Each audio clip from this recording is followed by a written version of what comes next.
Salutations friends, welcome back to my channel. In today's video, I'm going to be answering and chatting about the most common questions I get asked about fragrance collecting and my specific fragrance collection. I get asked a lot of questions about it. Some of them are very critical and sarcastic, but I figured we'd sit down and have a little chat. So let's go. Why we're sitting here and not over there is because I required this giant cup of coffee to get through this video because I am exhausted. Also, I'm going to just briefly answer this question because I feel like every other video I get one of these comments. Yes, I know I am looking slightly off screen. I have a bit of an eye issue, and if I look at a little pinprick, I get a migraine and this eye will go down. So I have to use my iPad to film until I get a better setup, and I have to use the selfie function, which means I have to look at myself film rather than look at a camera. So the camera for the iPad would be if I was looking that way. However, if I focus on the side of the thing instead of my face, I get the same issue of the eye and the migraine. So I am not I'm not trying to be distracting, trying to be unprofessional, and trying not to look off camera. People are like, who are you looking at? Why are you doing that? This is why, and the reason why I'm saying this is because I get it all the time, and if you're coming to my channel, just letting you know. Now, I'm going to be chatting pretty in depth, so this will be a long video, that's the coffee. And also humidity, there's been thunderstorms, so my hair is on the huge side today, so just forgive this, just ignore this. But I wanted you guys to just know that I want to talk to you guys about my fragrance collection. I know I've done other videos, any reference videos I'll link below, and I will also probably regurgitate and repeat a lot of the same stuff in those videos, so that way you don't have to go and watch like 6 different videos to know what I'm saying. But if you're interested in a longer, more in-depth thought process on affording fragrances, buying practices, thoughts on content creators, all that kind of stuff. If you want to know my opinions on all that stuff in a more longer chit-chatty discussion, the videos will be below, but I will be kind of repeating myself in this video so that way you don't have to. Now, the biggest question I get asked, aside from affording it, which I've mentioned before, is my budget for fragrance is slightly larger because I don't have a luxury budget for anything else, because I do stay at home because of sicknesses and anxiety and chronic illnesses and fatigue and all that fun stuff. So my luxury budget doesn't get stretched thin because of, going out to eat or having fun excursions with friends. I do live a very unenviable life outside of bottles of perfume, so it's not like I'm out having exciting adventures and fun times. So I do have more money to spend on perfume. Basically, that's how I afford it. The other question is why? Like, why? And yeah, I'm gonna tell you guys why I do, and then I'm gonna talk to you guys a little bit about another question that I get asked a lot. It'll kind of segue into it, which is how to kind of figure out what size of a collection works for you. And the reason why I have a large collection is for 2 reasons. One, when I collect things, I kind of go full ham, I go full into it. So anything I collect, I've always collected very aggressively, but I'm very mindful about purchasing. So I don't put myself in financial distress to purchase my fragrances. You can believe me or not. Really, I'm not going to sit here and argue with people who think I'm lying, because I know my bank accounts, I know my debt, I'm the one that knows all that, so that's the only thing that really matters. But I don't. And also, I like having variety. I like having a lot of different things. It's just how I've always been. If I like a sweater, I have 25 sweaters. I can't tell you, for the longest time, like in high school, I loved black cardigans. I had like 30 black cardigans, and I guess I got them all from Goodwill on sale for like 25 cents each. But like, if I like something, I usually have 50 varieties of it in like the same color and the same thing. That's just how I am. I've always been that way. So obviously with fragrances, I knew I was going to have a lot. The other reason why I have a very large collection has to do with my YouTube channel, both in having the blessing of receiving fragrances to share my opinions with you guys, so gifts from brands and fragrances to review from brands, but also purchasing fragrances to add to my collection to review for you guys. So YouTube is not my job, obviously, most obviously. It is my hobby, but I do take my hobbies very seriously, and a lot of people take their hobbies seriously. If you're into RC cars or model trains, or if you're into a sport, you know, say you're into golfing or you're into wakeboarding or you're into skiing, a lot of times those sports, those hobbies cost a lot of money for equipment and upkeep and things like that. And I view fragrances as my equipment aside from my lighting and anything else that I would invest in. The biggest investment in my channel is my fragrances. So when I make purchases to add to my collection, sometimes I purchase solely for YouTube, and these are fragrances I probably would have purchased anyway, but I usually purchase at more of an urgency, or instead of maybe getting a decant of them or a smaller size, like maybe like a partial or travel size, I purchase a bottle because I like sharing the bottle when I review the fragrances. That's just a personal preference. So I tend to spend more money and get a larger, more better presenting, there we go, experience for you guys. So I purchase full-size bottles to review for you guys. So I don't know if I'm making my point clear, probably not, but one of the reasons why my fragrance collection is as large as it is because of YouTube. And I've always told myself, if I ever stop, not if, at some point, I'm probably not going to be doing YouTube, my collection will probably get pared down, not because I don't like those fragrances, but realistically, if there are fragrances that I specifically utilize more for YouTube and yet less personally, it would just make rational sense for me to just kind of curate and tweak my collection, because at some point I'm not going to be adding fragrances to my collection. There is a ending point to my collecting, and I'll get into that later on in the video. So at some point I'm going to have to curate and say, okay, I'm getting rid of this and this, and the first will probably be the fragrances that I would have been okay with a decant. So I'll probably fill a little decant for myself so I have it to wear, and then sell them or trade them or do something like that. So at some point my collection will get tamed down, but it's as big as it is because of YouTube in regards to purchasing and getting things to review from brands for you guys. And just also, this is how I collect. I always collect a lot of things. I have a lot of stuff.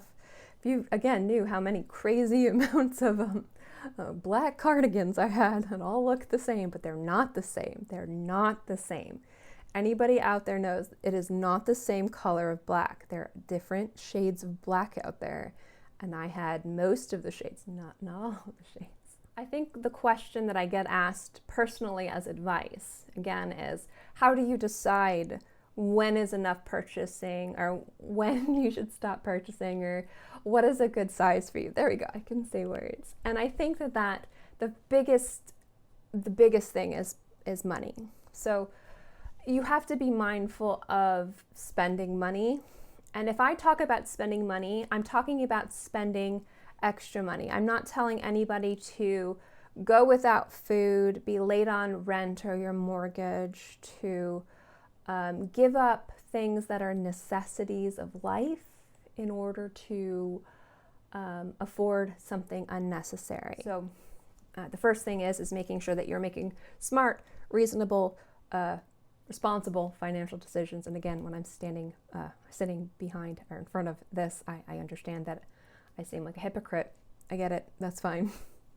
The other thing is thinking about why you're collecting. I know I collect like a chipmunk, or a squirrel right before winter, and these are all of my little nuts, and they're all over the yard.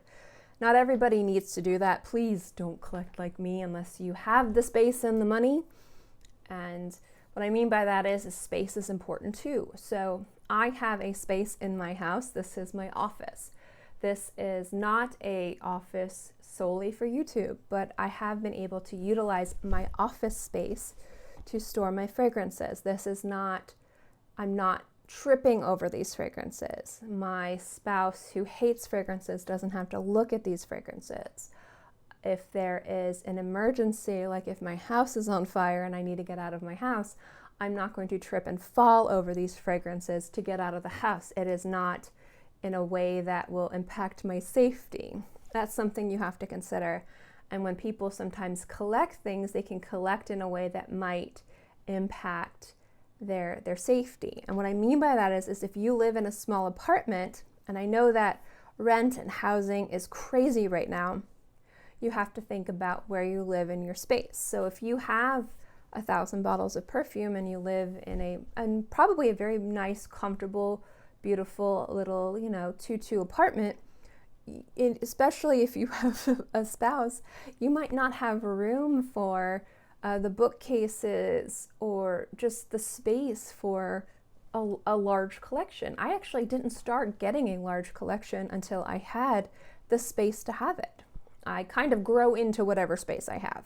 So my space for my collection is this room. I will never grow out of this room. So if I get to the point where this room gets to be too cluttered to where I can't work because this is my office, then I'm going to be paring down my fragrances. That's just it, So if you live in an apartment and you could only reasonably safely have, and also comfortably with somebody else, and you can only you shared space, only have 10 bottles, then there you go. The most you can have is 10 bottles at that current state in time. You found your limit. That's one way.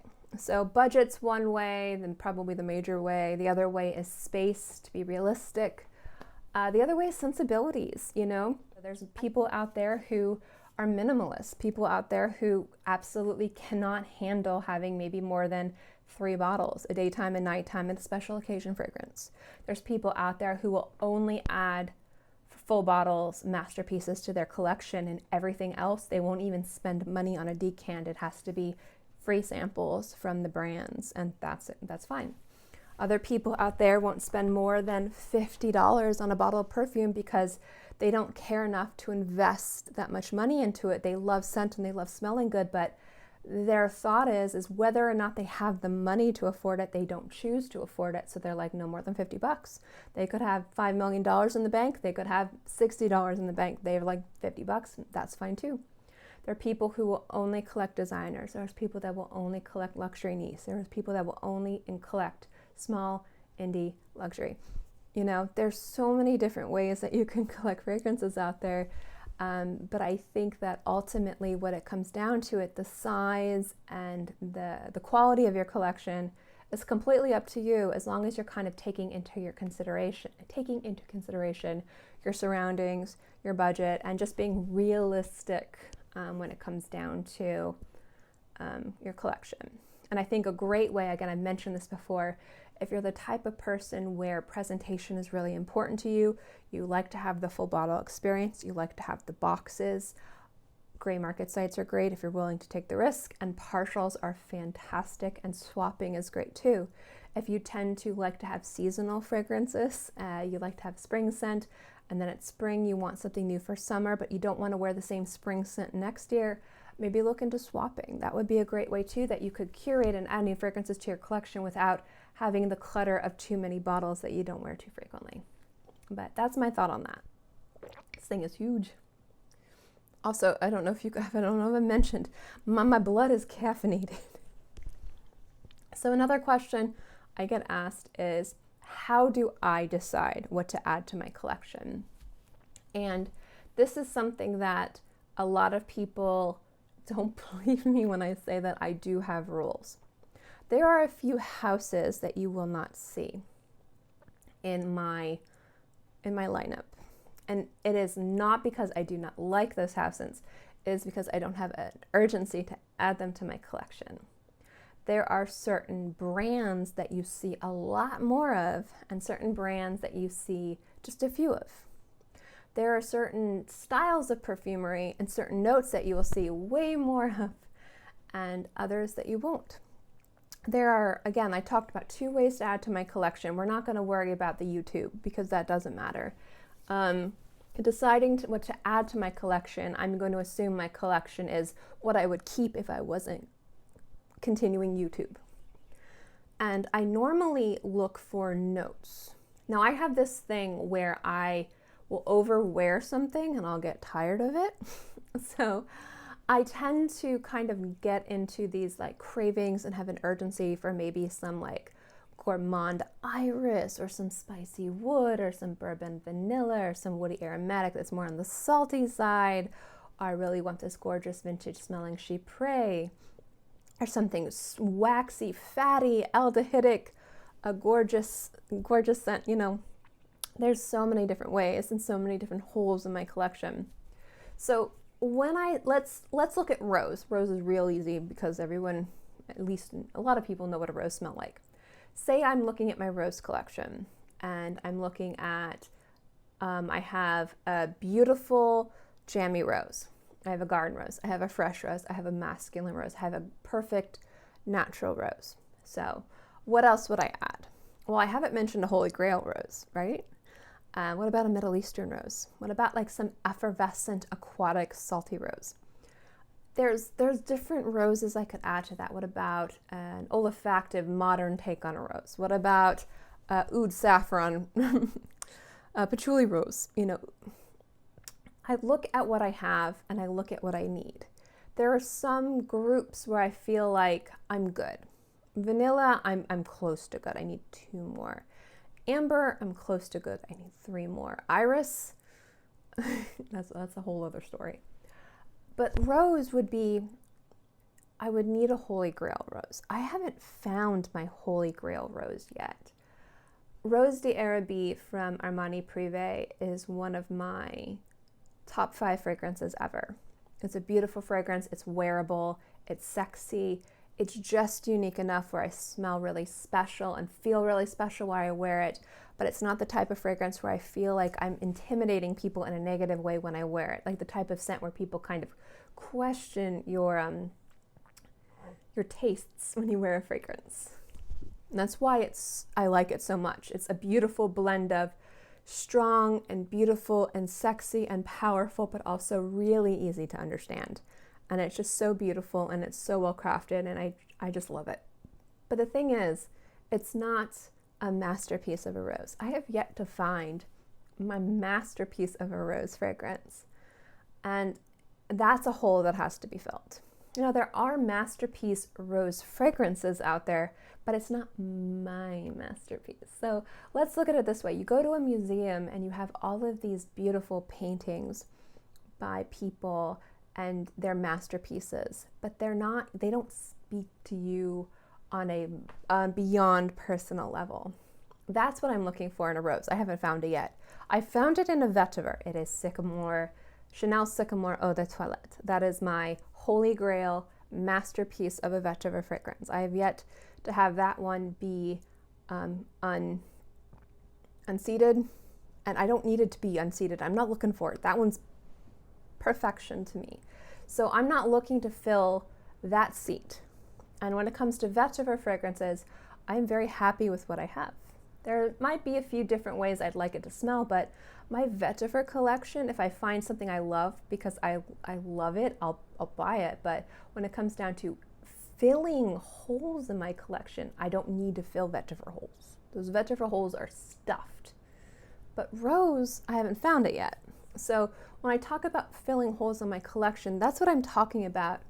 And it's not just about like connecting on a cosmic level with a fragrance. Sometimes it's something wearable.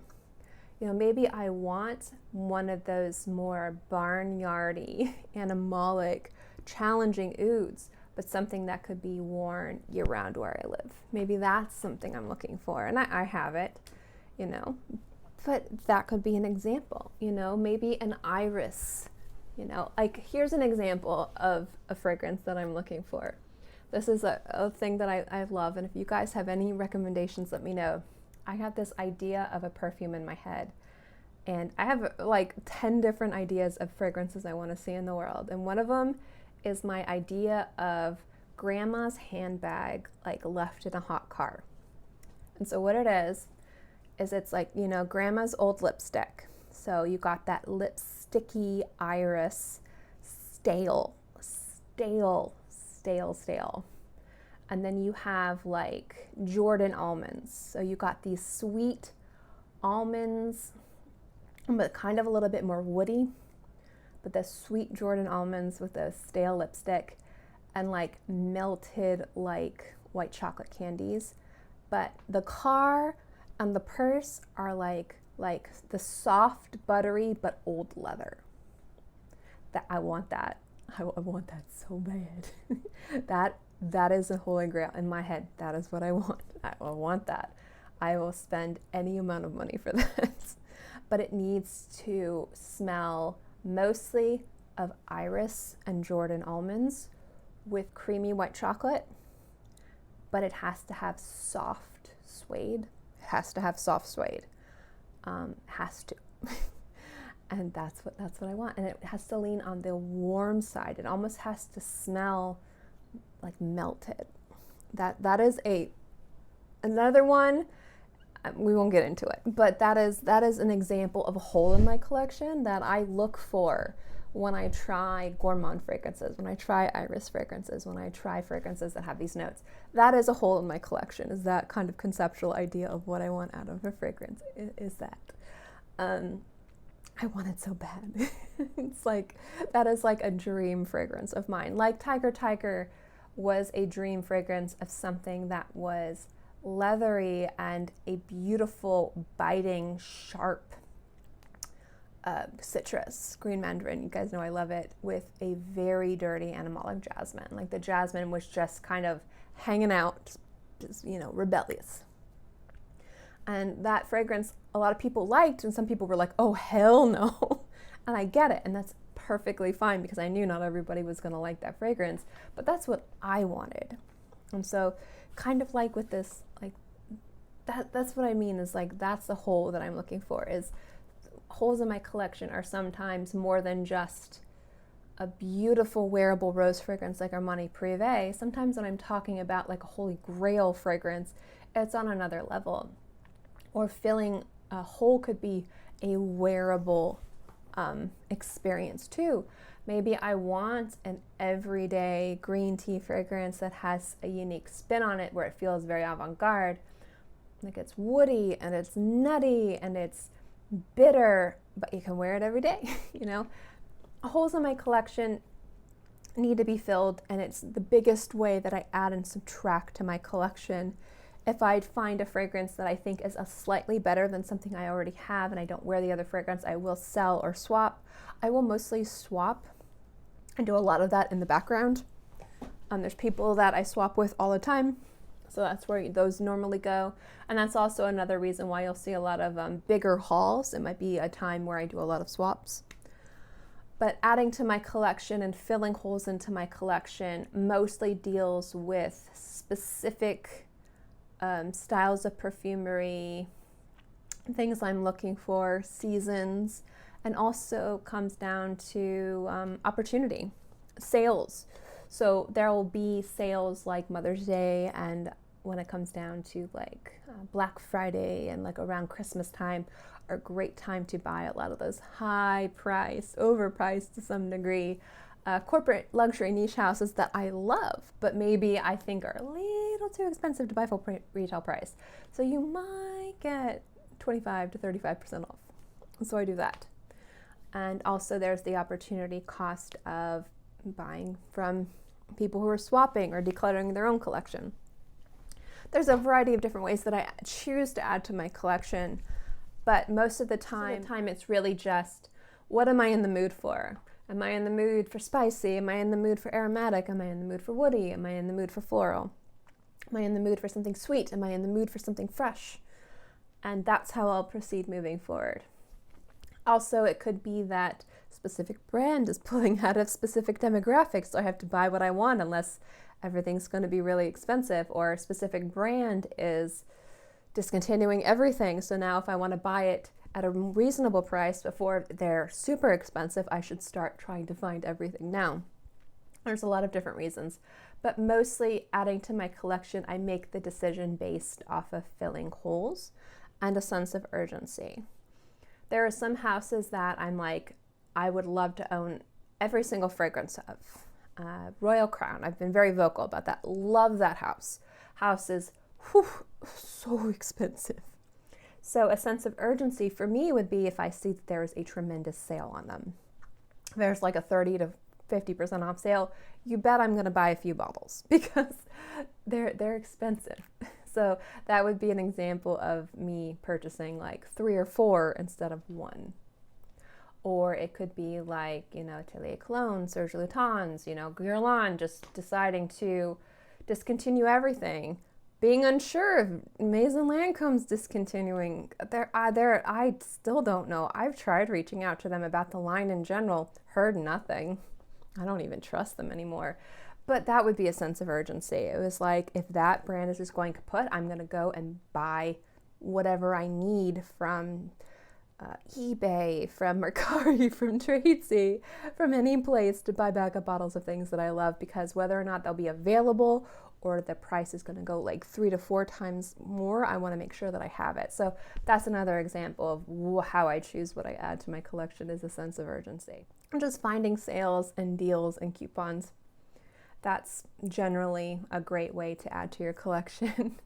If you don't want to spend too much money, and that's what I do. Like Mother's Day, like, you know, around Mother's Day, you're gonna see a lot of money, because I actually save money for Mother's Day sales. So unless I find something that's a deal that I can't miss, like I have like a Mother's Day budget. I'm like, okay, here's my Mother's Day fragrance, because that is like one of the best times to buy perfumes. Also, like Saks and even Marcus, they do these crazy deals. You're gonna buy this stuff. That's what I mean. If you have the money to do it and you're going to buy it, waiting for those. That's what I mean. Also, I wait till like there's like cash back on Rakuten. I try to purchase everything on my Amex so I get really good reward points. And then I wait for there to be really good, like, I don't know, like there's a variety of different ways I add to my collection. I usually wait for sales, discounts, holes in my collection in regards to like styles of perfumery, notes, things like that. It's hard to sit here and say exactly how I definitively choose, but for the most part, it really is just flavor of the month, monster of the week kind of thing, but also just opportunity as well. Like I said, like last month, I had over 30 bottles. I wasn't planning on getting that many. Granted, a decent portion of that I was very lucky to get gratis, but like the one big purchase that I wasn't planning on getting, I had already made my purchases. I usually do most of my purchasing of fragrances the first 2 weeks, and then I'm like, okay, I'm done, is because that's usually when I have like all of my money. So I know how much I can spend, and so I'm not going to spend any more, because I don't know how much money I'm going to get next month if things go. It's how I work out my budget. And like there was a sale, I found a fragrance that I've been meaning to get, which is Pico Valle Dama from Xerjoff. And that was on my wish list. And that was, normally I was expecting to buy it in the summer. That was going to be a fragrance I was going to buy either June or July. And I was expecting to buy a tester bottle or a full-size bottle. I was expecting, if I bought a full presentation, probably $650 full retail price, or if I got really lucky, I'd be able to get a tester for $450. I found a tester of it for $260, and I was like, I'm jumping on that, and it's already sold out on the website. So that's an example of me adding something to my collection that I was like, yes, please. And that I actually took that money out of my Mother's Day sales. That's where that money came from, but I think I'm talking in circles. I think I made my point, so we're gonna move on. Will my fragrances go bad in this room with all this light? Yes and no. This reason why this room was chosen for these fragrances is, first, it's completely out of the way. Second, this is my office. So I'm gonna do a room tour because we completely redid this room and I'm really proud of it. And there's obviously lighting, you see. That is for product photography. I do artwork, I make jewelry, I do apparel sometimes. It's been a while. I do a lot of different little things here and there on top of just other stuff I do. I'm kind of like one of those people that have a lot of little things everywhere, like little royalty checks that come in all the time on top of like commissions and things like that. And so I get real paychecks at the end of each month. But it does require a bit of, computer work and customer service. And room to photograph things. So this room was designed to be kind of the office space for our business, and also my workspace for my graphic design. I'm not a graphic artist, I'm not a graphic designer. I do kind of digital painting and digital illustrations. That's the best way I can put it. But this room was designed to be an office space for me. Now the thing is my workspace. I'm gonna just move this over here real quick. Yeah, see that? See that little corner right there? Yeah, that's where I work. Yeah, that's the only space I need, truly, for this office. Aside from, let's kind of make my hair less big. Aside from maybe needing to photograph things, when I work, it's just there. And when I work, all the lights are off. So I don't even need to work in here every single day. I could probably go 2 to 3 weeks without working. I mean, I might check my email. I mean, I do check my email. And when I get my videos up, I'm in here and I'm filming in here. But I don't film every single day. I might film 2 or 3 videos. So what I'll do is I'll kind of like change my shirt and wash my face and put new makeup on, or put makeup on over the makeup I'm wearing. That's when I look real wild. And so there might be like days that there is absolutely no light in here. And if there is a little bit of light, it's just a little bit of light from my monitor and my tablet. And this room, also because of the computers and everything else that's in here, is kept cool.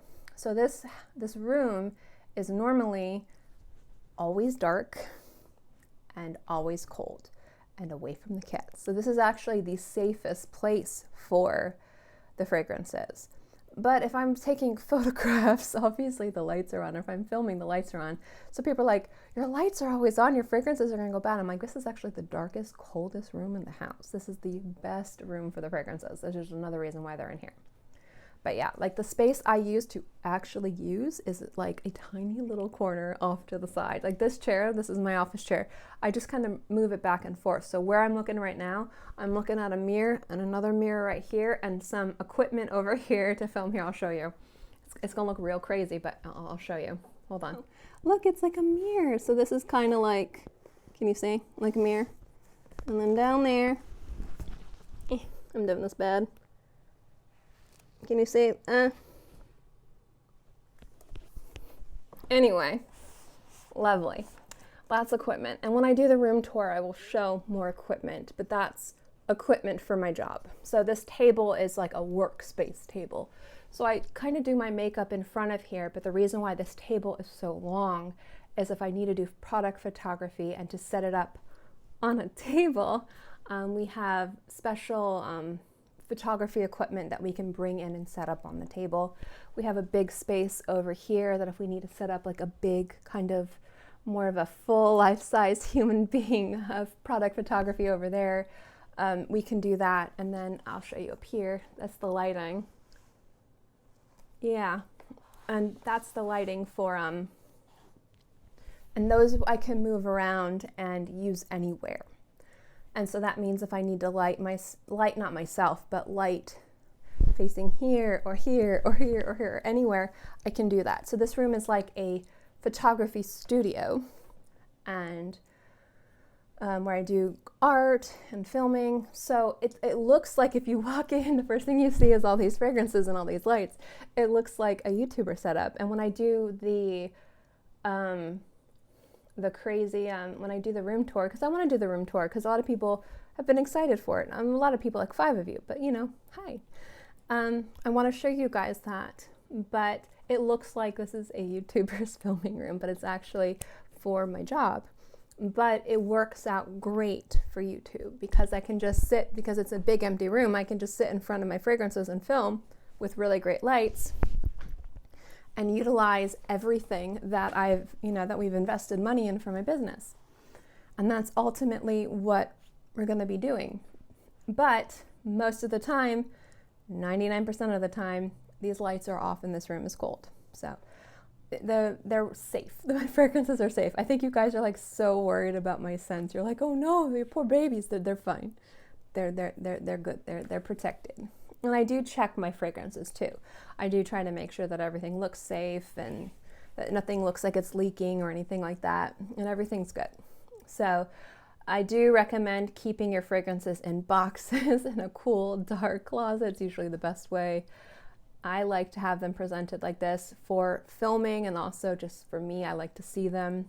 But like there will be like a week or two that I will only come in here, and if I'm coming in here to check email, I'm not turning on my lights, but I can check my email on my iPad or my phone, so I don't need to even come in here to check emails unless I'm doing a lot more, if I have to send like files or attach images or things like that, or if I need to send a really long email, I kind of need to actually have a keyboard and not use my phone. But normally this room is like, for I'd say like 23 hours out of the day, it is like dark and cold. And sometimes it'll go like a week or two and it'll be super dark. I'll come in here, I'll grab a fragrance to spritz. Sometimes I'll take my scent of the day photo out there. I'll take it in here maybe for like 2 seconds with the lights on, turn it off. But I promise this room is dark. So a lot of the questions people ask me are these lights on? Are my fragrances safe in here to be stored in here? Yes, they're fine. But I do understand the horror of seeing lots of lights pointed at lots of fragrances and being concerned for their safety and their longevity of, you know, lasting. Another question I get asked a lot about my collection is, how do I choose what I wear, and why does it look like none of my fragrances are worn? So I realized a long time ago, like a month or two ago, I am an oversprayer when I can overspray, but I realize I'm really not an oversprayer. So most of the time with fragrances, I will wear the maximum that I can wear. And there are some fragrances I have where it is 1 to 2 spritzes and that is it. And some fragrances that I can drown myself in like 15, 20 times. Normally it's Atelier cologne. I think it's only Atelier cologne. But I have a lot of fragrances. Again, like if I could wear every single fragrance once and I still wouldn't get through them all in a year. I do wear 2 to 3 fragrances a day. I've talked about my wearing fragrance habits. I generally have a fragrance I wear in the morning. Usually it's a fresh, light, doesn't have much longevity, a little bit more discreet. Then I take a shower, and then I will probably like put on makeup or something, film for you guys. The fragrance I wear will be my scent of the day. That's normally what I will share on my Instagram. Unless I've been wearing a lot of the same fragrance to review, then that'll probably be the fragrance I wore in the morning.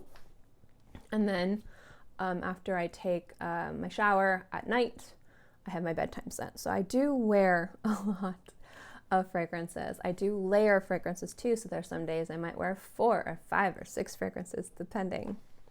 Now, when I wear a scent, I don't like to just, if I'm overspraying something, I will do, like say if it's Atelier Clementine California, I love to overspray that one. I will spray like 4 or 5 times, and then I will come back like an hour later and respray again. I don't like overspray all at once. So if it's the type of fragrance that I wouldn't overspray and I'd only spray like 2 to 3 times, I might spray it once or twice, and then I might reapply it in an hour. That's how I wear perfumes when I'm at home. If I'm going out, or when I, worked at Ulta, or if I was, traveling or things like that, I'll spray them all at once, but I actually kind of like coming back and reapplying after an hour. I don't know why, I just kind of like how I like to apply fragrances.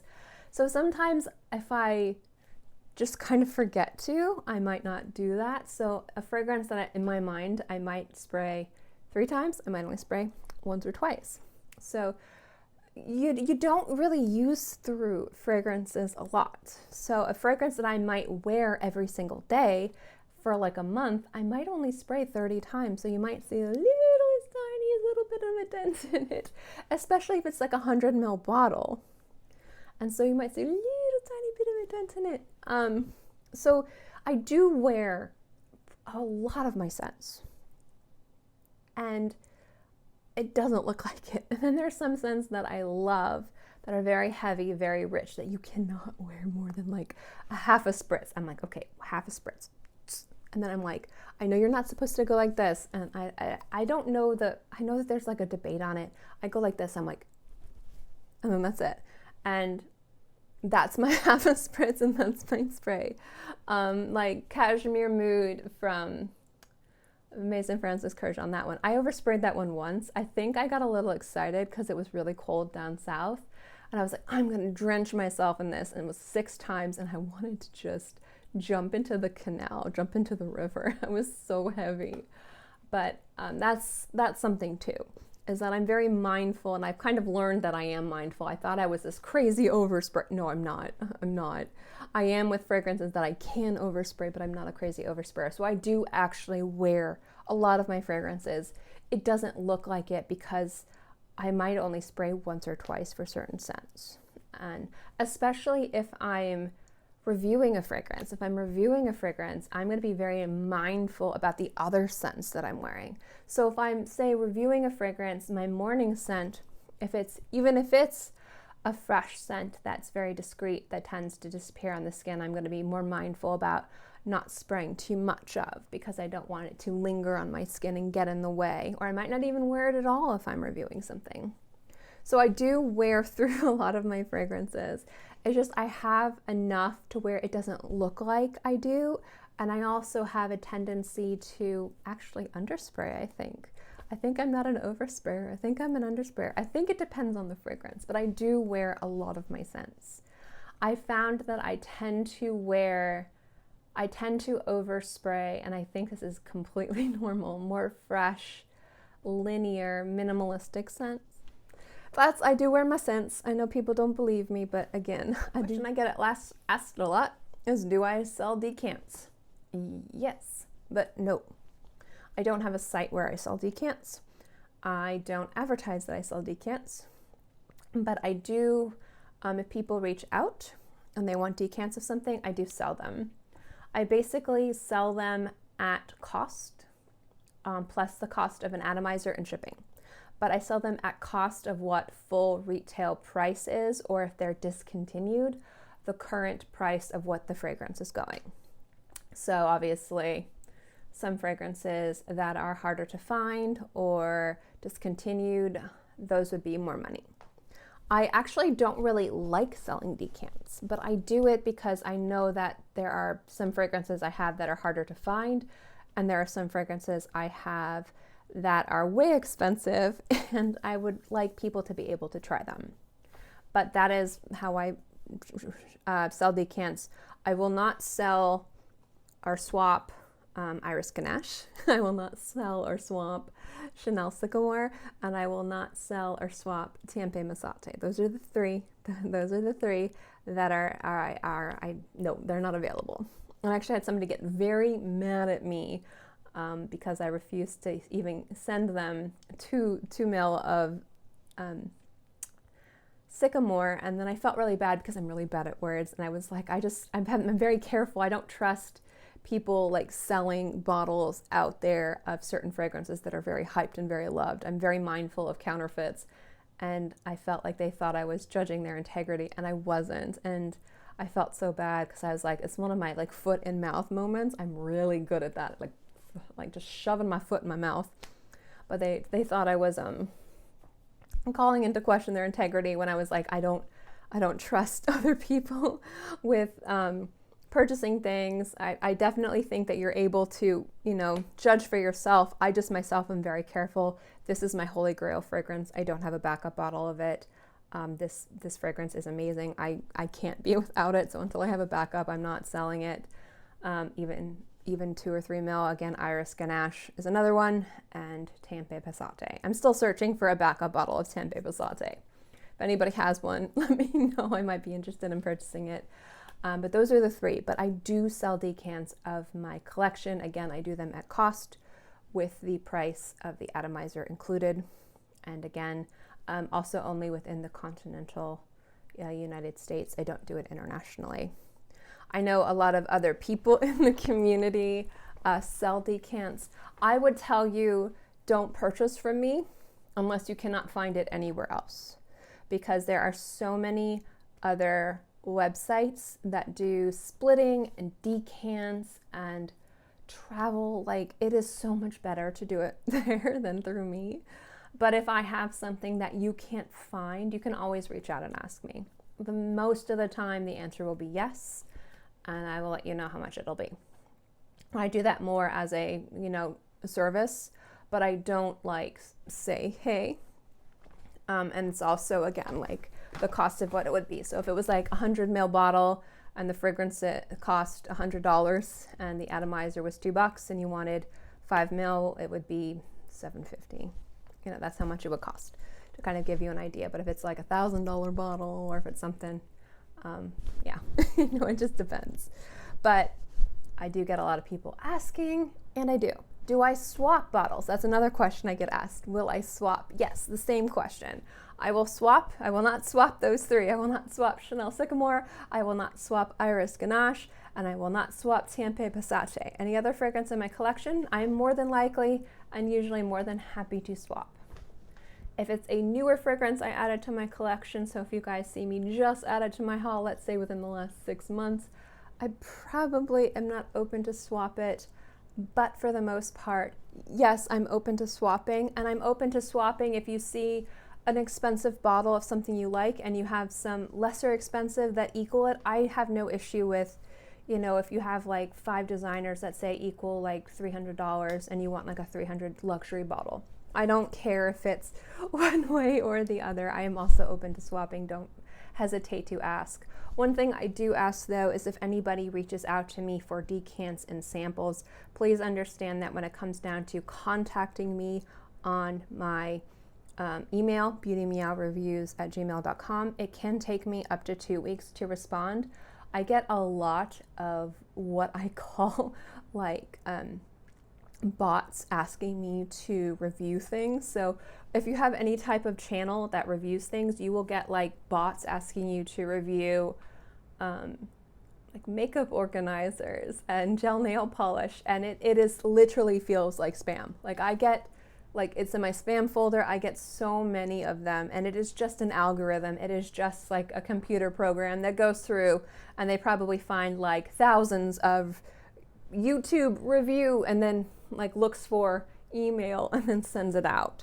So it's nothing special because I'm good. It's just an algorithm that finds people. So I see so many of them that I tend to just only check my Gmail or my email account like every 2 weeks, because it gets kind of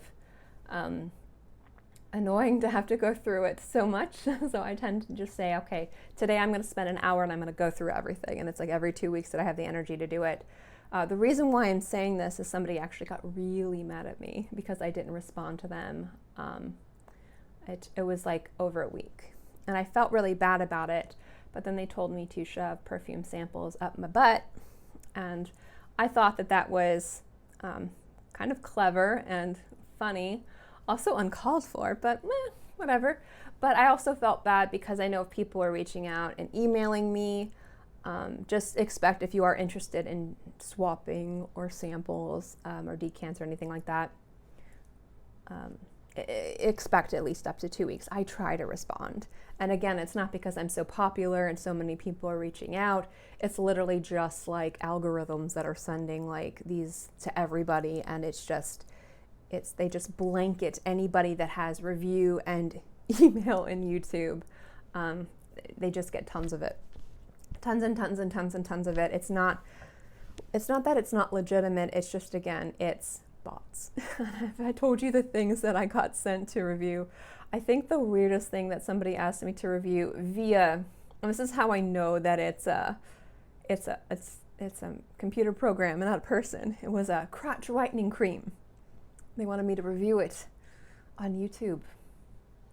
I think that these bots just pick random products on Amazon and just randomly send it to random people, and I think I just got real lucky that day. Yeah, I don't know, but so I am open to selling decants. I am open to swapping. I don't really like, I'm way okay with swapping, totally okay with swapping. I really don't like selling decants. I would much prefer you guys actually purchase from, if you are going to buy decants, to actually buy from people and businesses that sell decants. I'll link a few of the sites below that I think are fantastic, that have a great library that's close to my collection, I would much say if you are looking for decants and you're like, hey, I'd like to buy a decant, like I'd love to check out your collection and shop your collection, check them out first. I much think that you would be better off doing it through them. But if if I have something that you can't find anywhere else, yeah, I'm totally open to it. And the only reason why I'm saying this in this video is because weirdly enough, I get asked it all the time. I think the last question I get asked, and I can also kind of use this as advice, is there any fragrance that I have had regret at either buying or selling? And I do have buyer's and seller's remorse. Buyer's remorse, I have more, it's not a specific fragrance, it's more of not waiting to purchase something and then like 2 weeks later that fragrance was like $150 or $200 cheaper. Or also not buying another bottle of Tempeh Passate until I found out what happened to Antonia's flowers. But personally, that's my buyer's regret, is having too much of a FOMO, but not making responsible purchases and paying more money, and realizing that if I was patient, I could have saved a lot of money. And over the course of years and hundreds of bottles, that's amounted to a lot of money. So that is my buyer's remorse. When it comes down to specific bottles, not really.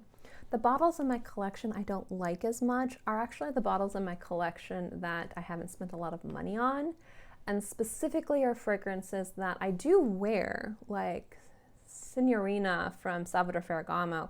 That's one of my most fragrances. I'm not super proud of it. I don't really like it.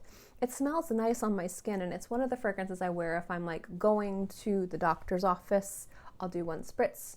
If I'm going to run errands, it's something where if I want to smell nice and pleasing and not too crazy, I just want to smell nice. It's a fragrance I wear. It's one of my dumb grabs, but it's not exciting. It's not, I don't really care. Now, fragrances I regret selling, and a lot of that stuff I miss, like Angelique Noir I sold a few bottles of MFK. I sold a bottle of Micallef that I miss. I sold a lot of stuff in this video here because I feel like I've talked way too long. This is going to be fun to edit. I think I'm going to tell you guys this when I do my long chatty videos, because you'd be surprised how much I edit down. I am looking at 3.5 hours. Yeah, that's gonna be fun to edit. We'll see if I can get this below an hour and a half. I'll be proud of myself. I like to do these long chatty videos for you guys. Anyway, thank you guys for dealing with me looking off camera, because I'm also looking at like weird shaped potatoes with orange hair looking at me. So I'm a bit of a goldfish. And yeah, if you guys have any other questions or comments on my fragrance collection or fragrance collecting or things like that, let me know in the comment section below. But I think this kind of answers the most asked questions about my collection. And at the end of the day, like, everyone's collection and how they choose to collect is their own prerogative. I'm not going to sit here and say that how I collect is right for anybody. I mean, this is not right for everybody or most people. But for the most part, I think that everyone's valid in this community, whether or not you have only samples, only decants, only expensive fragrances, only inexpensive fragrances. If you prefer to have dupes, clones, designers, niche, smaller brands, whatever makes you happy. That's what matters. This hobby should first and foremost not hurt you financially too much. It should be responsible, and it should also make you happy. So thank you guys so much for watching this video. I hope you enjoyed it. Thank you for sitting through this long video, and I'll see you guys next time. Bye.